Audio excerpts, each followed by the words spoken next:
সবাই জানে আমরা বাবনা ভাইকে যেভাবে চিনি, অবাক ভালোবাসার ক্রিয়েটর, ওয়ারফেজের বাবনা ভাই।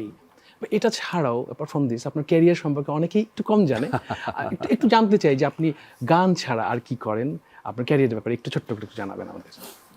আমি বাই প্রফেশন ইঞ্জিনিয়ার, তো কাজ করি একটু কমপ্লিটলি অপোজিট জিনিস নিয়ে, কাজ করি পাওয়ার প্ল্যান্টস নিয়ে। তো রিসেন্টলি ডেটা সেন্টার নিয়ে অনেক কাজ করছি, ওদের পাওয়ার প্ল্যান্টসগুলো, ইউটিলিটি প্ল্যান্টসগুলো গুছিয়ে দিই। তো একটু গিয়ার শিফট করতে হয় আমার, বাট এটাই আমার প্রফেশন, অনেক সময় দিতে হয়, আমি প্যাশনেটলিও করি।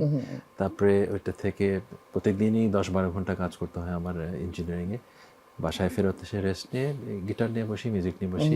একটু ডিসিপ্লিন থাকতে হয়, কনস্ট্যান্টলি মিউজিক করছি বাট ডিসিপ্লিনটা থাকতে হয় সবসময়।